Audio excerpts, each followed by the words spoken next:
요한복음 20장 24절부터 29절까지입니다. 제가 봉독하겠습니다. 12제자 중에 하나로서 디두모라 불리는 도마는 예수께서 오셨을 때 함께 있지 아니한지라. 다른 제자들이 그에게 이르되 우리가 주를 보았노라 하니 도마가 이르되 내가 그의 손에 못자국을 보며 내 손가락을 그 못자국에 넣으며 내 손을 그 옆구리에 넣어보지 않고는 믿지 아니하겠노라 하니라. 여드레를 지나서 제자들이 다시 집 안에 있을 때에 도마도 함께 있고 문들이 닫혔는데 예수께서 오사 가운데 서서 이르시되 너희에게 평강이 있을지어다 하시고 도마에게 이르시되 내 손가락을 이리 내밀어 내 손을 보고 내 손을 내밀어 내 옆구리에 넣어보라. 그리하여 믿음 없는 자가 되지 말고 믿는 자가 되라. 도마가 대답하여 이르되 나의 주님이시요 나의 하나님이시니이다. 예수께서 이르시되 너는 나를 본고로 믿느냐? 보지 못하고 믿는 자들은 복되도다 하시니라. 아멘. 우리가 가끔 성경을 읽다 보면 대상에 맞는 이미지가 좀 떠오르곤 하지요. 별명을 붙이기도 합니다. 아브람 하면 생각나는 말이 그렇죠. 믿음의 조상. 아브람 믿음의 조상. 요셉 총리. 요셉 총리. 모세 하면 율법, 십계명, 율법 이런 거 떠오르지요. 엘리야 선지자. 도마 하면 생각나는 말은 의심. 목소리 대답이 가장 크네. 자, 의심이라는 꼬리표가 도마에게는 항상 따라다닙니다. 심지어 성경 본문에 소제목, 성경 이렇게 나눠서 소제목들이 달려 있잖아요. 소제목에도 보면 의심 많은 도마. 옛날 복음성가에도 보면 의심 많은 도마. 도마에게는 항상 의심이 많다라는 말이 붙어 있습니다. 하지만 세상에 어떤 것도 어떤 사람도 하나의 이미지로 그 사람의 모든 것을 대변할 수는 없습니다. 흔히 나쁜 사람이라고 규정 짓는 사람도 선한 구석이 있기 마련이지요. 밖에서 호평 듣는 사람도, 아주 철저할 것 같은 사람도 집에 가면 맨날 잔소리 듣습니다. 네, 그렇습니다. 따라서 함부로 규정 짓는 일, 특히 사람에 대해서 섣부른 판단하는 것 우리가 참 주의해야 할 부분입니다. 도마는 복음서에 빠지지 않고 등장합니다. 그런데 유독 요한복음에서만 특정 캐릭터로 나타나는 것을 알 수 있습니다. 요한복음 11장에 보면 예수님을 신뢰하고 따르던 그런 충직한 제자로 요한복음 11장에서는 소개됩니다. 예수께서 이런 질문하십니다. 사람들이 나를 누구라고 하느냐? 사람들이 나를 누구라고 하느냐? 뭐 이런저런 얘기들 하죠. 그리고 또 묻습니다. 사람들이 당신은 누굽니까? 예수님 당신 누구입니까? 예수님 이렇게 대답하십니다. 나와 아버지는 하나다. 나와 아버지는 하나다. 이렇게 답하십니다. 유대인들이 가만히 있었겠습니까? 예수님 신성모독으로 몰아서 돌을 던져서 예수님 죽이려고 합니다. 다급하게 요단강 건너편으로 몸을 피하시지요. 그런데 그곳에서 나사로가 병들었다라는 소식 예수님 듣습니다. 이 소식을 듣자마자 예수께서는 다시 유대 지방으로 가려고 하십니다. 방금까지 유대 지방에서 돌에 맞아 죽을 뻔했는데 그곳으로 예수님 다시 가신다고 하니까 예수님 제자들이 가만히 있었겠습니까? 예수님 막아섰습니다. 절대 가시면 안 됩니다. 그곳에서 방금까지 소동이 있었는데 다시 그곳으로 가시면 어떻게 합니까? 이러지도 못하고 저러지도 못하는 그 주저하는 상황에서 도마가 말합니다. 우리도 주와 함께 죽으러 가자. 우리도 주와 함께 죽으러 가자. 그는 두려움을 떨치고 주님과 운명을 함께하겠다 그렇게 다짐했습니다. 다시 등장하는 장면이 14장인데요. 세상을 떠날 날이 가까운 것을 아신 주님께서 제자들에게 말씀하십니다. 내가 새로운 곳으로 간다. 내가 너희들 있을 곳을 마련하러 간다. 그리고 다시 너희에게로 와서 내가 있는 곳에 너희도 같이 있게 하겠다. 너희는 내가 어디로 가는지 그 길을 다 알 것이다. 이렇게 말했습니다. 제자들이 어떻게 했을까요? 꿀먹은 벙어리가 됐습니다. 왜냐하면 예수님은 어디로 가시는지 알았을까요? 몰랐을까요? 제자들이 몰랐어요. 모르면서도 예수님 그렇게 말씀하시는 거에 대해서 예수님 제자들은 가만히 있는 거예요. 그때 도마가 나서서 얘기합니다. 주님, 우리는 주님께서 어디로 가시는지 모릅니다. 모르는 것에 침묵하기보다는 도마는 질문하는 사람이었습니다. 열린 사람이죠. 도마가 세 번째 등장하는 부분이 바로 오늘 본문입니다. 부활하신 예수께서 제자들에게 찾아오셨을 때 도마는 그 자리에 없었지요. 동료들이 주님이 부활하셨다라는 말, 도마 입장에서는 믿을 수가 없었습니다. 서두에 말씀드린 것처럼 의심 많은 도마라는 별명도 이때 붙여진 겁니다. 이 말은 부정적이고 듣기에 따라서는 도마를 폄하하는 것처럼 들릴 수도 있습니다. 여러분 잘 생각해 보면 앞에서 주님과 운명을 함께 하자. 도마가 의리를 보이지 않았습니까? 의리 도마인데 도마의 별명에 의리라는 말은 없습니다. 의리라는 말은 없습니다. 예수님의 말씀에 대해서 적극적으로 질문하는 질문맨이었는데 그의 별명에 질문맨이라는 말은 없습니다. 그저 부활을 믿지 않았다는 이유로, 예수님의 부활을 믿지 않았다는 이유로 도마는 의심이 많은 사람이 되었습니다. 특히 한국교회에서 의심이라고 하는 것은 믿음이 없는 것과 동일시하는 경향들이 있습니다. 의심하는 것은 불신앙으로 여기죠. 확신이 있는 믿음, 그 믿음이야말로 참된 믿음이다. 저 사람 참 믿음 좋은 사람이다. 이렇게 말합니다. 몇 년 전에 제가 SNS에 도발적인 글을 올린 적이 있습니다. 이런 글을 썼습니다. 저는 목사이지만 점점 구원의 확신이 없어집니다. 싸늘하네요. 저는 목사이지만 점점 구원의 확신이 없어집니다. 여러분의 반응이 곧 한국교회의 반응과 같습니다. 이제 설교 들을 필요 없죠?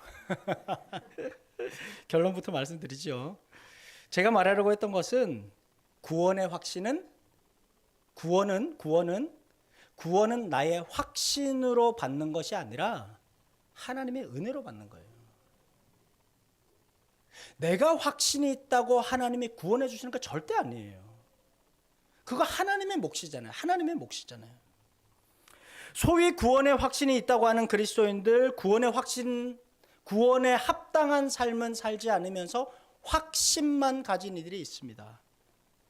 구원의 확신만 있으면 어떤 죄를 지어도 천국 간다는 것이 그리스도인의 그릇된 확신, 그릇된 믿음입니다. 내가 믿기만 하면 구원 받을 수 있다면, 내가 믿기만 하면, 내가 확신한다면, 내가 그렇게 확신한다면 내 마음대로 구원받고 내 마음대로 천국 가는 것 같습니다. 죄사함과 거듭남의 비밀, 구원파들이잖아요. 죄사함과 거듭남의 비밀 묻죠. 당신은 구원받았습니까? 네, 구원받았습니다. 그러면 반드시 그 다음 질문 이어서 나오는 게 있습니다. 몇 년, 몇 월, 며칠, 몇 시, 몇 분에 구원받았습니까? 자신 있게 대답할 수 있는 분 계십니까?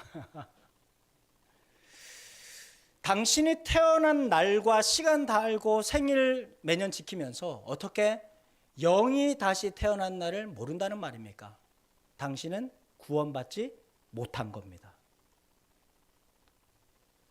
여러분, 이 질문 하나로 수많은 기독교인들이 스스로 믿음 없다고 자책했습니다.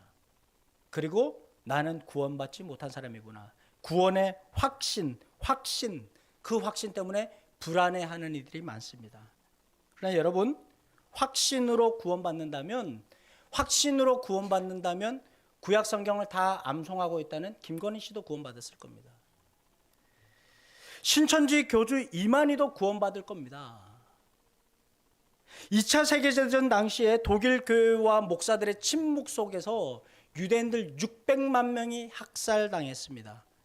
구원의 확신으로 천국을 찬탈할 수 있다면 인류 역사상 최악의 전범인 히틀러도 구원받을 겁니다. 저를 잘 아는 목사님들과 교수님들이 제가 쓴 SNS 글에 진위를 아시고 댓글을 달아주셨습니다. 의도치 않게 제가 교우들의 질문을 대신했고 또 집단 지성들을 활용할 수 있는 정말 혁신적인 신앙 상담 게시판이 되었습니다. 그중에 한 목사님이 이런 댓글을 남겼습니다. 목사님에 대한 구원의 확신, 목사님에 대한 구원의 확신은 하나님의 몫인데 그 구원의 확신을 왜 목사님이 가지려고 합니까?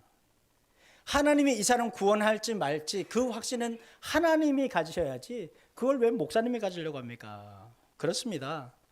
우리의 구원은 자신의 확신으로 이루어지는 것이 아니라 하나님께서 은혜를 베풀어 주셔야 하는 겁니다. 우리는 천국 가는 날까지 복음의 진리를 놓지 않고 주님 소망하며 그저 살아가는 겁니다. 이것이 이 땅을 살아가는 우리 그리스도인들 구도자의 삶입니다. 생각해보면 사형리와 같은 짧은 메시지 듣고 코로나 자가진단 키트처럼 익스프레스로 구원받을 수 있다면 얼마나 빠르고 간편합니까? 하나님 당신을 향한 놀라운 계획 가지고 계십니다. 5분 안에 구원이 이루어지는 거잖아요. 그러나 이런 것이 복음을 전할 수 있는 도구는 될 수 있지만 그것으로 인해서 몇 명 구원받았다 하는 건 집단적인 자화자찬입니다. 인간의 합리적이고 이성적이고 논리적인 사유를 거치지 않고 하나님이 주신 지성과 이성 이건 무시하고 무의미한 것으로 여기는 것 그거 바른 신앙 결코 아니라는 말입니다. 가끔 우리 아이들이나 청년들이 비신앙적인 질문들을 하지요. 아빠, 하나님이 진짜 온 세상을 만들었다고? 예수님이 무리를 걸었다고? 그걸 어떻게 알아? 그걸 어떻게 알아? 그때마다 저희 어머니는 말씀하셨습니다. 시험 들었네. 사탄이 네 믿음을 흔들고 있는 거야.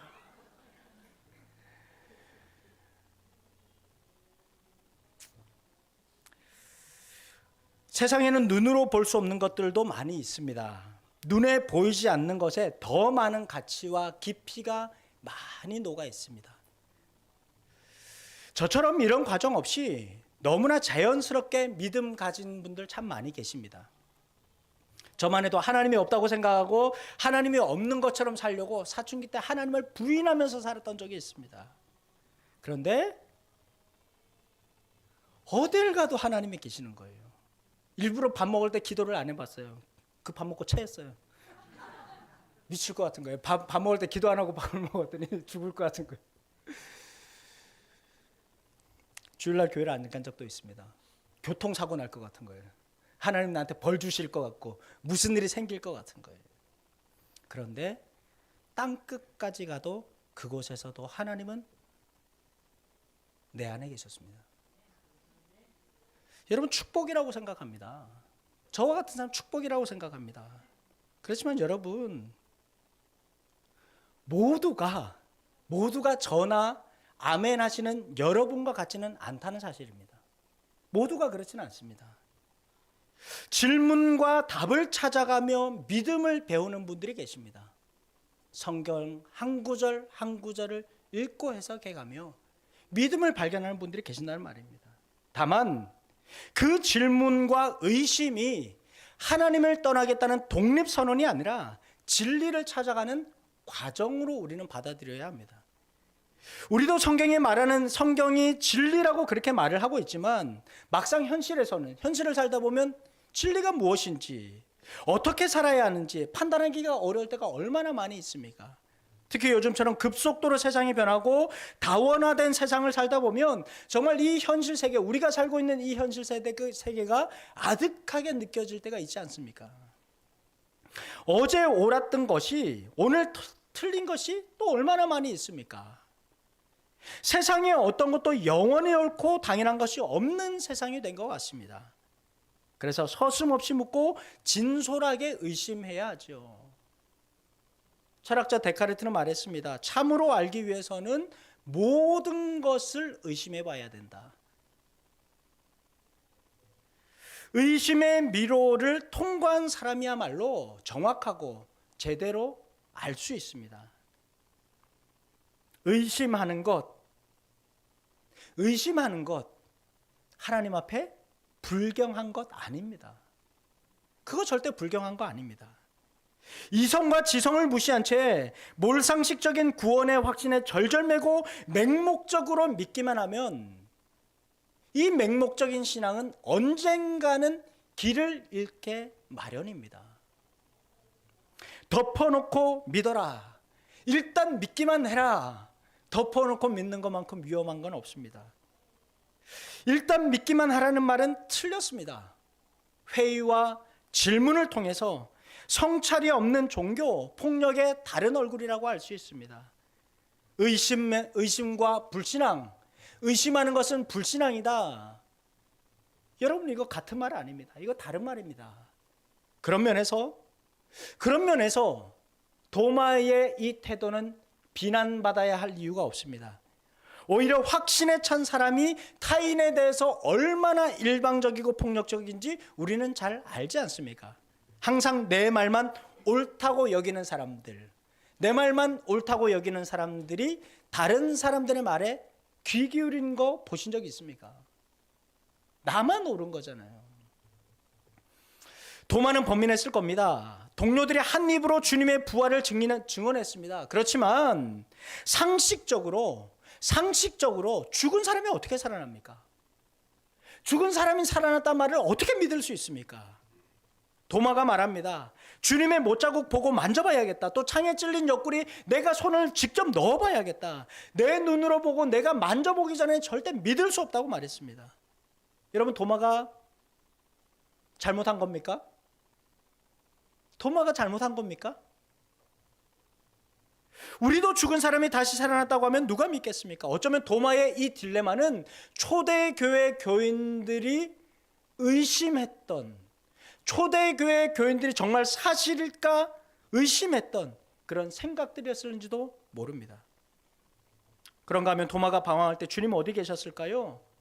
도마가 의심할 때 주님은 바로 나타나지 않으셨습니다. 여드레가 지난 후에 도마와 제자들이 모여있을 때 주님 호련히 나타나셨습니다. 그리고 못 박힌 당신의 손을 내보이셨습니다. 창에 찔린 옆구리에 손을 넣어보라 말씀하셨습니다. 도마는 주님의 상처를 만졌을까요? 전 세계 수많은 예술가들이 이 장면에 영감을 받아서 그린 명작들이 지금까지 전해지고 있습니다. 우리는 지금 글로 읽고 있지만 이 모습이 충분히 상상되지 않습니까?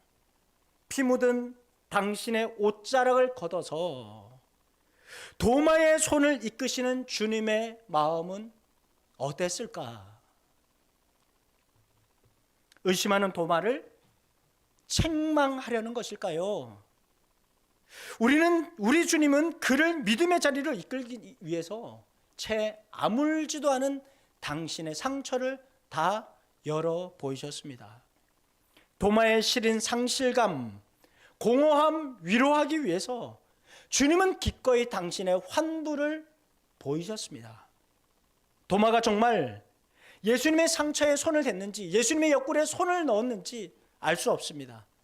그러나 그의 고백이 말해줍니다. 28절 같이 한번 읽어보겠습니다. 시작. 도마가 대답하여 이르되 나의 주님이시요 나의 하나님이시니다. 아멘. 이것으로 도마의 방황은 끝이 났습니다. 마음을 덮고 있던 의심의 구름도 거쳤습니다. 이제 도마는 예수님을 창조전부터 하나님과 함께 계셨던 분으로 믿게 되었습니다. 이 세상을 떠나 하나님 곁으로 가신 영광의 주님을 직접 보고 만졌기 때문입니다. 할렐루야. 콜카타의 성녀로 알려진 테레사 수녀님이 자신의 멘토에게 쓴 편지가 공개가 되면서 온 세상이 충격에 빠졌습니다.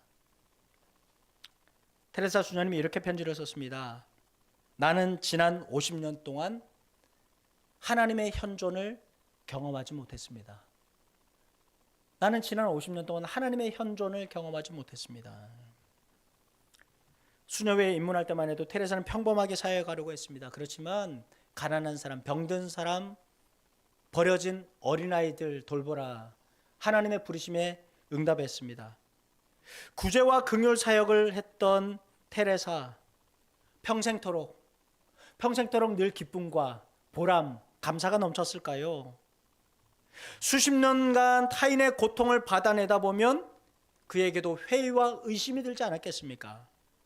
한순간도 변하지 않고 매일 반복되는 사람들의 고통, 매일 찾아오는 아픈 사람들, 억울한 사람들, 눈물을 지으며 도와달라, 살려달라고 매달리는 사람들, 평생. 아마 테레사는 지옥을 경험했을 겁니다. 목사들이 신방을 하다 보면 좋은 일, 감사한 일들도 있지만 어려운 일 겪는 분들도 계십니다. 그런데요, 그 얘기를 계속 듣다 보면 그냥 듣고 흘려버리면 됩니다. 이렇게 듣고 그냥 흘려버리면 됩니다. 인포메이션, 정보만 그냥 이렇게 하면 됩니다. 감정이입이 되거든요. 목사잖아요. 그분의 삶에 깊이 빠지게 돼요. 여러분, 마음이 너무 힘듭니다. 그런데 그분이 한 분, 두 분, 세 분, 네 분, 사업에 실패했어요, 아파요, 자녀들이 이래요, 다음날 새벽에 눈물밖에 나오지 않습니다. 얼마나 절망감이 드는지 모릅니다. 얼마나 힘든지 모릅니다. 하나님이 역사하시면 고통이 사라지고 회복의 기미라도 보여야 하는데 테레사의 눈앞에 펼쳐진 현실은 그렇지 않았습니다. 하나님의 현존을 경험하기 어려웠을 겁니다. 테레사의 마음은 정말 칠흑같이 어둡고 영적으로 메말랐으며 버림당한 것 같은 외로움, 사람들의 냉소적인 시선을 견뎌야 했습니다. 때로는 하나님의 존재에 대한 의심까지도 생겼습니다. 그의 입지가 높아지고 세상의 이목이 집중될수록 영적인 어둠은 더 깊어갔습니다.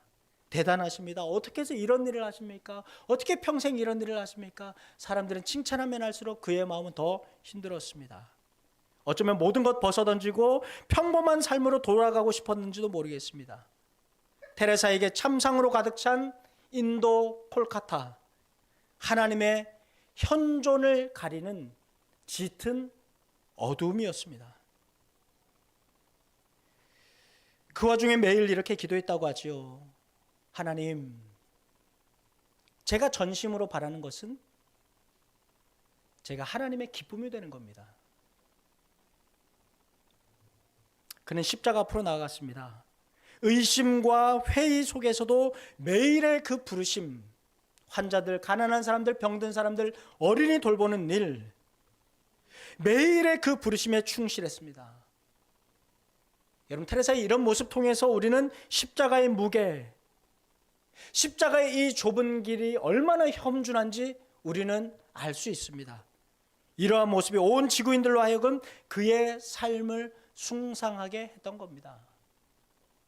사랑하는 여러분, 사회적으로 혼란스러운 시간이 길어지고 있습니다.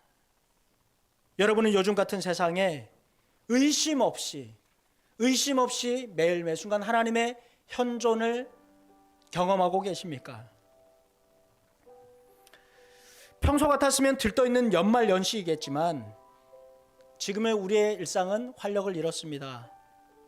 무책임하고 무능력한 위정자들로 인해서 경제지표와 국가 위상은 곤두박질 치고 있습니다. 종교 지도자들의 일탈로, 목사들의 일탈로 하나님 나라의 가치와 지향을 잃어버리게 하는 일도 빈번합니다.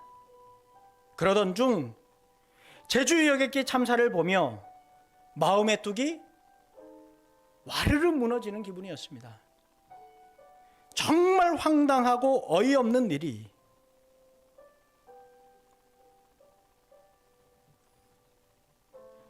하나님 앞에 묻지 않을 수 없었습니다. 하나님, 이게 뭡니까?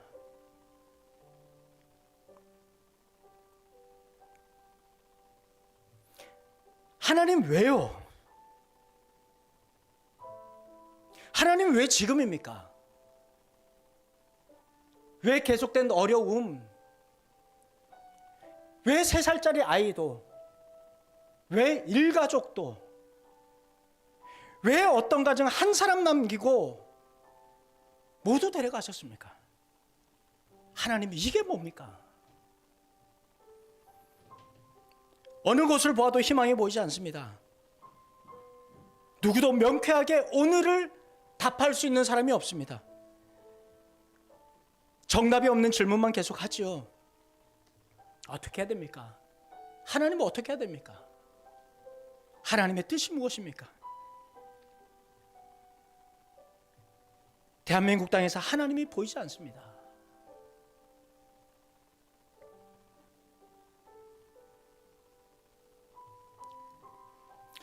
그렇지만 여러분, 이렇게 묻는 것이 결코 불경한 것 아닙니다. 불신앙도 아닙니다. 설령 신앙적인 의심이 생긴다고 해도 이런 믿음이 없다고 나무라거나 너무 자책하지 마십시오. 너무 많은 일들이 눈앞을 흐리고 너무 많은 소리가 귓가를 울리고 있습니다. 그래서 신앙적인 회의와 일상의 무기력감도 생기지만 우리 주님은 변함없는 사랑으로 우리와 함께 하시고 위로하고 계십니다.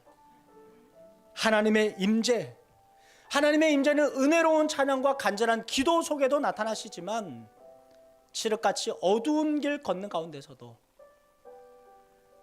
우리와 가만히 내려앉아 함께 하십니다. 주님은 지금도 믿음 생활 잘하고 있다며 스스로 확신하는 사람보다 매일 매순간 자신의 삶을 성찰하며 구도자의 삶을 살아가는 제2의 도마, 제3의 도마, 제4의 도마를 지금 이 시간도 찾아오고 계십니다. 새해에는 단순히 성경을 읽는 것에서 생각하는 것으로 나아갔으면 좋겠습니다. 생각하는 것에서 질문하는 신앙으로 한 걸음 한 걸음 진일보하는 여러분 되시기를 우리 주님의 이름으로 축원합니다. 이 시간 우리 함께 찬양하겠습니다. 찬양하고 함께 기도하겠습니다. 내 구주 예수를 더욱 사랑,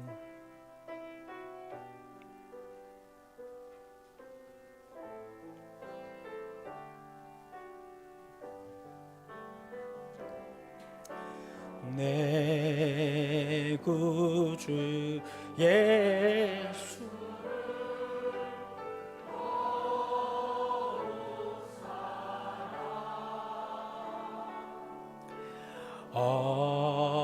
엎드려 비는 말 들으소서.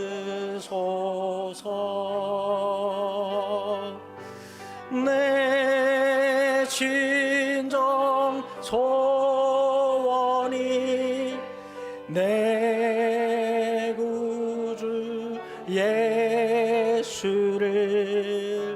더욱 사랑, 더욱 이 세상 떠날 때 찬양하고, 이 세상 떠날 때 찬양하, 숨질 때 하는 말 이것일세.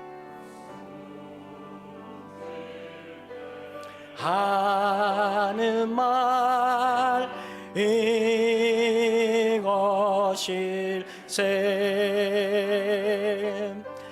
다만 내 비는 말 내 구주 예수를 더욱 사랑, 더욱 이 세상 떠날 때 찬양하고, 이 세상 떠날 때 찬양하고,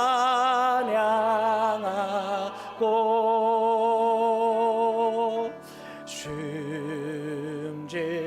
때 하는 말 이것일세. 우리 가슴에 손을 얹고 다만 내 피는 말 내 구주 예수를 더욱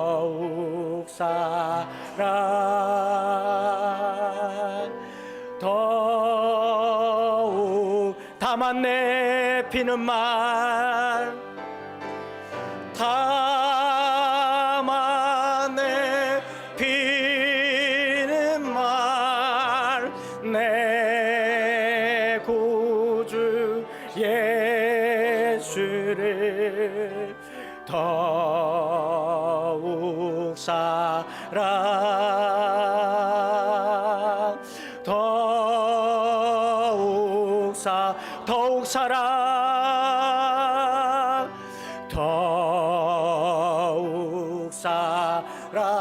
더욱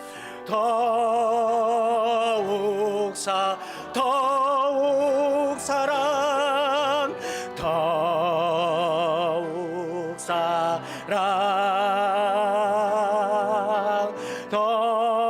이 시간 우리 함께 기도하며 나갑시다. 나라 민족을 위해서 여러분 각자의 기도 제목 가지고 잠깐 기도하겠습니다. 하나님 아버지 긍휼히 여겨 주시옵소서. 하나님이 나라와 민족을 긍휼히 여겨 주시어서 하나님 아버지 대한민국을 주님 손에 의탁합니다. 하나님 아버지 특별히 하나님 아버지 위정자들의 잘못으로 인해서 하나님 국민들의 고통당하는 일 없도록 하여 주시고 하나님 아버지 가까스로 지켜낸 평화와 가까스로 만들어 세운 이 민주주의가 흔들리지 않도록 하여 주시고 하나님 아버지 우리나라와 민족이 정말 하나님께서 세우신 하나님 아름다운 그런 나라 될 수 있도록 주여 은혜 베풀어 주시옵소서. 아버지 하나님 국민들의 삶이 흔들리지 않도록 하여 주시고 불안해하지 않도록 하여 주시고 안정을 찾게 하여 주시고 주님께서 주시는 평화로 말미암아서 하나님 아버지 조국 대한민국이 다시 믿음 안에서 세워져 갈 수 있도록 주여 은혜 베풀어 주시옵소서. 하나님 아버지 슬픔은 당한 가정들이 있습니다. 하나님 상실감과 공허함을 하나님 은혜로 채워주시기를 원합니다. 하나님께서 위로하여 주시기를 원합니다. 그 마음을 만져주시기를 원합니다. 하나님 아버지 그래서 하나님 아버지 다시금 일상이 회복되게 하여 주시고 우리의 삶들이 다시금 하나님 앞에서 바르게 서갈 수 있도록 주여 도와주시옵소서. 주님 흔들리는 이들 하나님 어려움을 당한 이들 하나님 아버지 고통 가운데 있는 이들 마음을 하나님께서 어루만져 주시기를 원합니다. 주님 긍휼히 여겨 주시옵소서. 긍휼히 여겨 주시옵소서. 아버지 하나님 어느 곳에서도 희망이 보이지 않습니다. 하나님 슬픔을 겪는 이들이 있습니다. 하나님 이쪽으로 저쪽으로 바라보며 위로받으려고 하지만 하나님 어느 곳에서도 위로받지 못하는 때입니다. 하나님 그들의 잘못으로 인해서 국민들이 고통을 당합니다. 어렵게 지켜낸 이 평화를 힘들게 세운 수많은 핏값으로 세운 민주주의가 하나님 이 땅 가운데 흔들리지도 않도록 하여 주시고 하나님께서 붙드신 대한민국 되게 하여 주시옵소서. 하나님 특별히 하나님 예배 가운데 참석한 이들 하나님 우리 교우들의 삶을 주님 손에 의탁합니다. 하나님 붙들어 주시옵소서. 위로하여 주시옵소서. 하나님 순간순간 찾아드는 이 불안감에 흔들리지 않도록 하여 주시고 주님께서 주시는 평화가 깃들게 하여 주시옵소서. 나의 주님이시며 나의 하나님이십니다 고백했던 것처럼 주님이 우리 삶의 주인이 되어 주시고 하나님 온 세계 왕으로 임재하여 주시옵소서. 모든 것 주님께 의탁하오며 예수님의 이름으로 기도하고 주 예수 그리스도의 은혜와 하나님의 사랑과 성령의 교통하심이 하나님 흔들리고 넘어지고 때로는 자포자기하는 심정으로 있다고 할지라도 다시금 찾아오셔서 만져보라. 당신의 환부를 열어보이시며 품에 안으시는 우리 하나님의 사랑으로 우리 교인들 회복되게 하여 주시며 특별히 하나님 이 시간도 어려움을 당한 이들 나라와 백성 민족과 열방 가운데 그리고 전쟁과 분쟁과 기아와 빈곤으로 어려움 겪는 이들 건축 중인 새 예배당과 북한 땅 위에 이제로부터 영원히 함께 하시기를 간절히 축원하옵나이다. 아멘.